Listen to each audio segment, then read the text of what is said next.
ಎಲ್ಲ ಸ್ನೇಹಿತರಿಗೆ ತರಗತಿಗೆ ಸ್ವಾಗತ.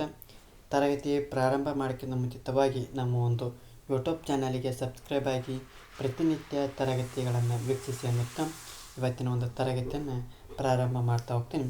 ಇವತ್ತಿನ ವಿಶೇಷವಾದ ತರಗತಿ ಏನಪ್ಪ ಅಂದರೆ, ಇದು ಬ್ರಿಟಿಷ್ ಅಧಿಕಾರಿಯಾದಂಥ ರಾಬರ್ಟ್ ಕ್ಲೈವ್ನ ಬಗ್ಗೆ ಈ ಒಂದು ತರಗತಿಯೊಳಗೆ ಸಂಕ್ಷಿಪ್ತ ಪರಿಚಯವನ್ನು ಮಾಡ್ತಾ ಹೋಗೋಣ. ಈ ರಾಬರ್ಟ್ ಕ್ಲೈವ್ ಈ ಭಾರತದಲ್ಲಿ ಬ್ರಿಟಿಷ್ ಅಧಿಕಾರವನ್ನು ಕಟ್ಟಿದಂಥ ಮೊದಲ ಅಥವಾ ಪ್ರಥಮ ಅಧಿಕಾರಿ ಯಾರಪ್ಪ ಅಂದರೆ ಈ ರಾಬರ್ಟ್ ಕ್ಲೈವ್ನನ್ನು ನೋಡ್ತಾ ಹೋಗ್ತೀವಿ. ಈತನು ಈಸ್ಟ್ ಇಂಡಿಯಾ ಕಂಪನಿಯಲ್ಲಿ ಯಾವ ಸೇವೆಗೆ ಸೇರ್ತಾ ಹೋಗ್ತಾನಪ್ಪ ಅಂದರೆ ಕಾರಕೋನನಾಗಿ ಏನು ಮಾಡ್ತಾ ಹೋಗ್ತಾನೆ, ಈ ಒಂದು ಈಸ್ಟ್ ಇಂಡಿಯಾ ಕಂಪನಿಯೊಳಗೆ ಸೇರ್ತಾ ಹೋಗ್ತಾನೆ. ಜೊತೆಗೆ ಕರ್ನಾಟಕ ಯುದ್ಧದೊಳಗೆ ಎಲ್ಲಿ ಆರ್ಕಾಟಿನ ಮುತ್ತಿಗೆಯಲ್ಲಿ ಬಹುಮುಖ್ಯ ಪಾತ್ರವನ್ನು ನಿರ್ವಹಣೆ ಮಾಡ್ತಾ ಹೋಗ್ತಾನೆ. ಯಾರು? ಈ ರಾಬರ್ಟ್ ಕ್ಲೈವ್. ಇದು ಎಷ್ಟನೇ ಕರ್ನಾಟಕ ಯುದ್ಧ ಆಗ್ತದಪ್ಪ ಅಂದರೆ ಎರಡನೇ ಕರ್ನಾಟಕ ಯುದ್ಧ ಆಗ್ತೈತಿ. ಈ ಒಂದು ಕರ್ನಾಟಕದ ರಾಜಧಾನಿ ಯಾವುದಂದ್ರೆ ಆರ್ಕಾಟ್ ಅಂತ ನೋಡ್ತಾ ಹೋಗ್ತೀವಿ.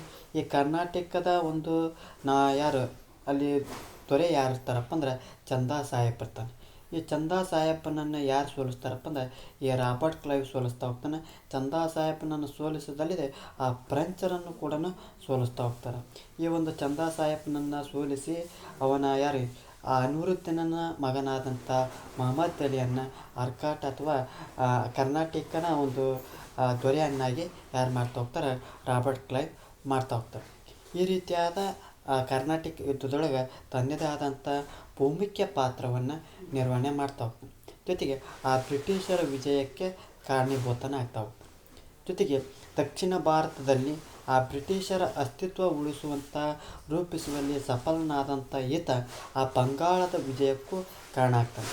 ಈ ಬಂಗಾಳದ ವಿಜಯಕ್ಕೆ ಕಾರಣ ಯಾರಾಗ್ತಾರಪ್ಪ ಅಂದ್ರೆ ಮುಖ್ಯವಾಗಿ ರಾಬರ್ಟ್ ಕ್ಲೈವ್. ಯಾಕಪ್ಪ ಅಂದ್ರೆ 1757 ಪ್ಲಾಸಿ ಕದನದ ವಿಜಯದಿಂದಾಗಿ ಬಂಗಾಳದ ನವಾಬನ ಮೇಲೆ ಹಿಡಿತವನ್ನು ಸಾಧಿಸ್ತಾ ಹೋಗ್ತಾನೆ. ಯಾವಾಗ ಪ್ಲಾಸಿ ಕದನ ಯಾವಾಗ ನಡೀತೈತಿ 1757 ಪ್ಲಾಸಿ ಕದನದ ವಿಜಯದಿಂದಾಗಿ ಬಂಗಾಳದ ನವಾಬನ ಮೇಲೆ ಹಿಡಿತವನ್ನು ಸಾಧಿಸ್ತಾ ಹೋಗ್ತಾರೆ.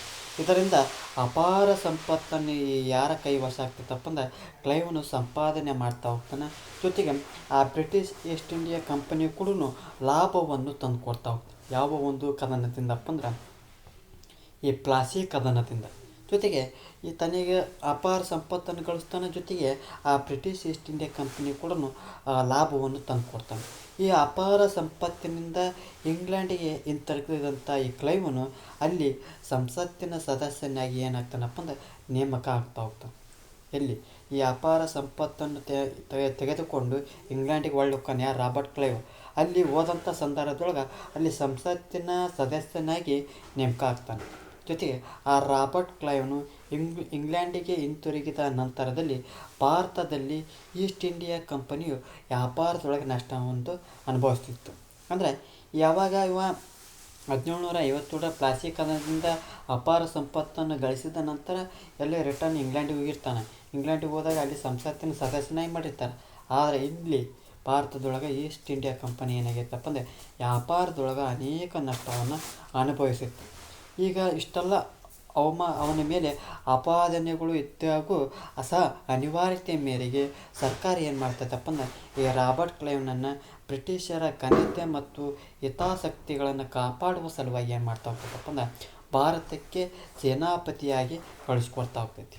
ತದನಂತರದಲ್ಲಿ 1764 ಬಕ್ಸರ್ ಕದನದಲ್ಲಿ ಮತ್ತೆ ವಿಜಯಶಾಲಿನಾಗಿ ಬ್ರಿಟಿಷರ ಒಂದು ಘನತೆಯನ್ನು ತಂದು ಕೊಡ್ತಾ ಹೋಗ್ತಾನೆ. ಯಾರು? Robert Clive. ಈ ಒಂದು ಬಕ್ಸರ್ ಕದನದೊಳಗೆ ಬಂಗಾಳ, ಬಿಹಾರ, ಒರಿಸ್ಸಾ ಪ್ರಾಂತ್ಯಗಳ ಮೇಲೆ ದಿವಾನಿ ಹಕ್ಕನ್ನು ಪಡ್ತಾ ಹೋಗ್ತಾನೆ. ಅಂದರೆ ದಿವಾನಿ ಹಕ್ಕನ್ನು ಕಂಪನಿಗೆ ತಂದು ಕೊಡ್ತಾ ಹೋಗ್ತಾನೆ.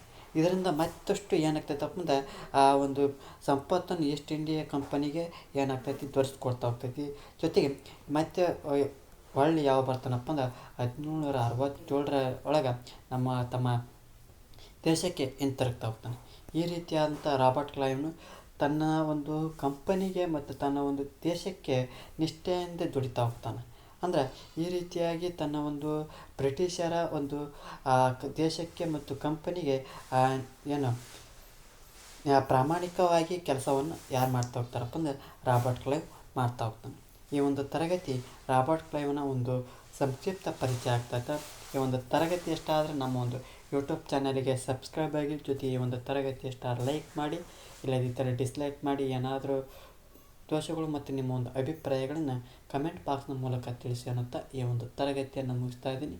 ಎಲ್ಲರಿಗೂ ಧನ್ಯವಾದಗಳು.